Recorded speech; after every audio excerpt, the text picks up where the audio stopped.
Your Father Was a Computer, exploring how autism became associated with white technocratic masculinity in the mid-20th century. Trigger warning for racism, sexism, ableism, and genocide, and eugenics. In 1959, Scientific American published an article titled Joey, a Mechanical Boy, by autism researcher Bruno Bettelheim, which served as many U.S. Americans' introduction to autism. This article argued that Joey, the son of middle-class, native-born, white parents, had been robbed of his humanity and rendered robotic by his mother's emotional negligence and tendency to treat her son like a quote-unquote household appliance. Joey was representative of the type of person who was typically diagnosed as autistic during the post-war era, the majority of whom were white, middle-class, or upper-middle-class boys. Bettelheim characterizes Joey as being obsessed with machines, and with the idea that machines are superior to humans. Not only is Joey fascinated by machines, but he believes himself to be a machine, building elaborate constructions to manage his daily functions, such as eating and resting. What's more, Bettelheim claims that Joey has become machine-like, likening Joey to the most highly complex piece of machinery and the most inept infant. As can be seen from this quote, Bettelheim presents Joey's story as enticing as well as threatening. He claims that a human body that functions as if it were a machine and a machine that duplicates human functions are equally fascinating and frightening. He also locates Joey's supposed affliction firmly within his own post-war period, stating that it is unlikely that Joey's calamity could befall a child in any time or culture but our own. In 2001, Wired published an article, The Geek Syndrome, by Steve Silberman, in which Silberman posited that intermarriage between tech geeks in Silicon Valley may be causing an epidemic of autism in Santa Clara, California. In his article, Silberman echoed claims, already common at the time, that many people in the tech industry were, quote-unquote, a bit autistic. These two articles, published 40 years apart in periodicals that catered to educated American technocrats, draw on similar tropes that equate autistic people and autism with technocratic intelligence.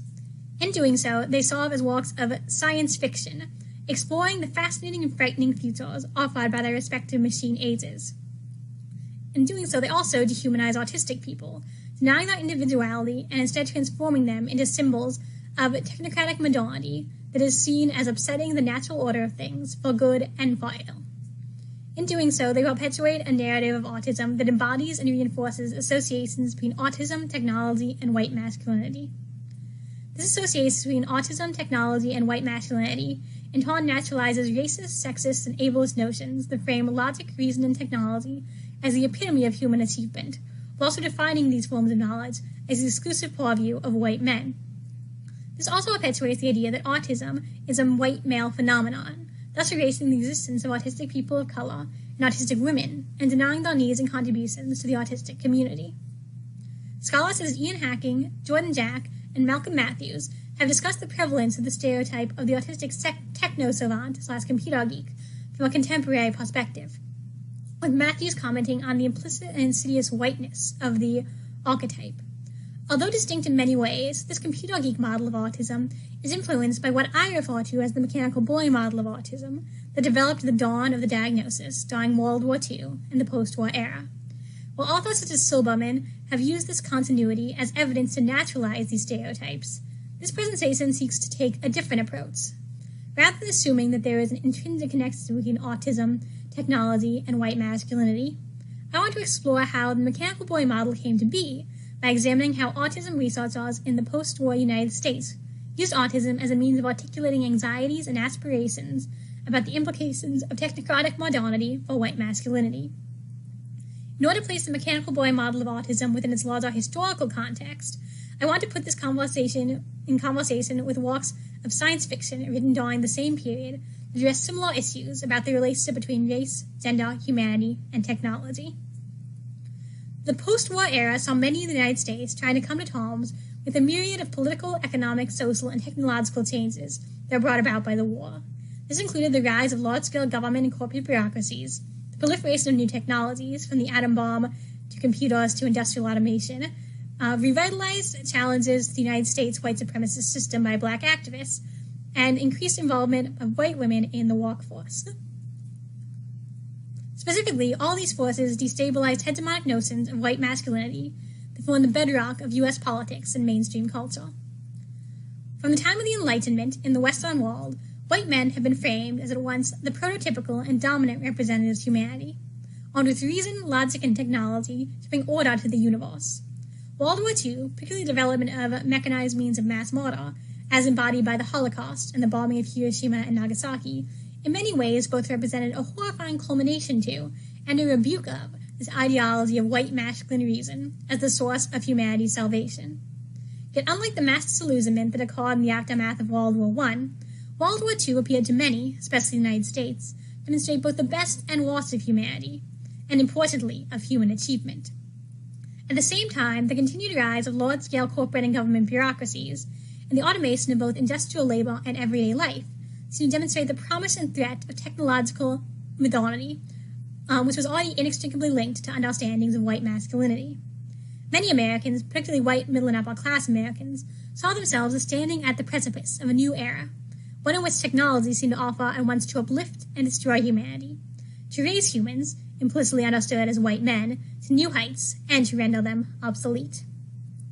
One of the many avenues through which these cultural anxieties were addressed was the discussions of robots, mechanical boys, and mechanical men, which seemed to both epitomize the new heights that white men could achieve and to address their limitations.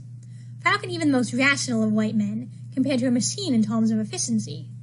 The idea of mechanical men and mechanical boys also threatened to reveal the limitations of Western civilization's scientific, rationalist worldview by seeming to take it to its quote-unquote logical conclusion, an extreme at once fascinating and frightening. As much as the medical model of disability tries to frame the development of diagnosis and treatments as occurring in a cultural vacuum, many scholars have shown that diagnoses, and particularly psych diagnoses, are shaped by the values and ideals of the society in which they are constructed. Thus, we cannot, from our perspective in 2021, automatically assume that we understand the full implications of Bettelheim's mechanical boy metaphor. Rather, we have to place it in its historical context by looking at how the idea of mechanical humans, and specifically mechanical males, was used by his contemporaries.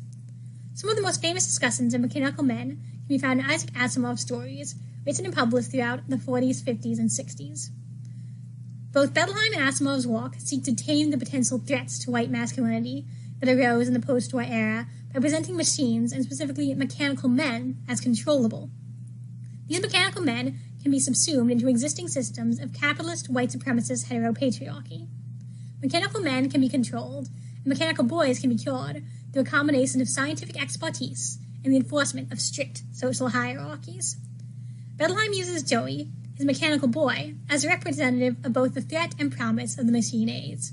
He neutralizes the threat by framing Joey's supposed dehumanization as a result of individual pathologies that are roots in middle-class white women's supposed failure as mothers. Bettelheim argues that Joey's supposed dehumanization is not the inherent result of technocratic modernity, but of middle-class white women's failed response to modernity. Bettelheim claimed that Joey's mother, bewitched by the convenience of modern appliances, began to treat her son like an appliance.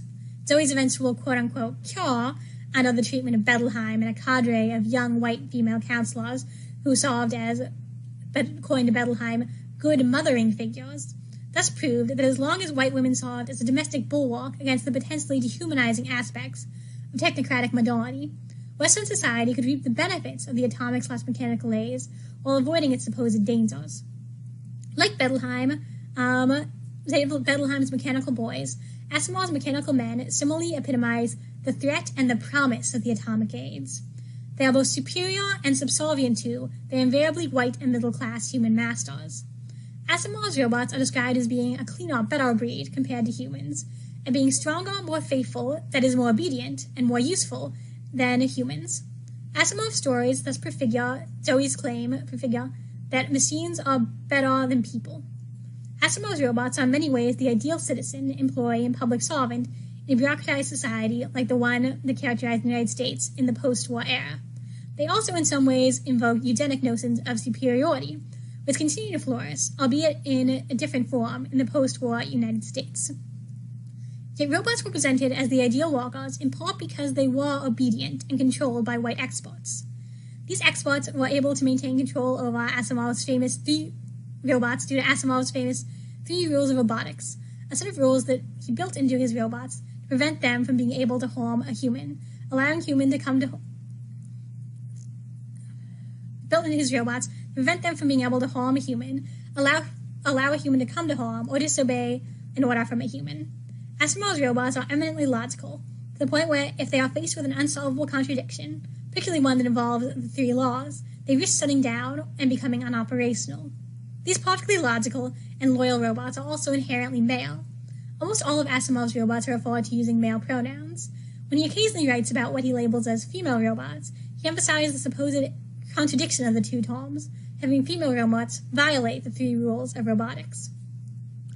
Asimov emphasizes that humanity can only reap the benefit of these mechanical men if humans, implicitly understood to be white, are able to maintain strict forms of hierarchical control over them. Much like in Bettelheim's discussion of mechanical boys, in Asimov's writing, the task of maintaining these delicate systems falls to experts, in this case the scientists at U.S. Robots and Mechanical Men, Inc. Yet, as in Bettelheim's work, it is ultimately white women who are responsible for mediating the dangers and the mechanical aids, in this case the work of robopsychologist Dr. Susan Calvin.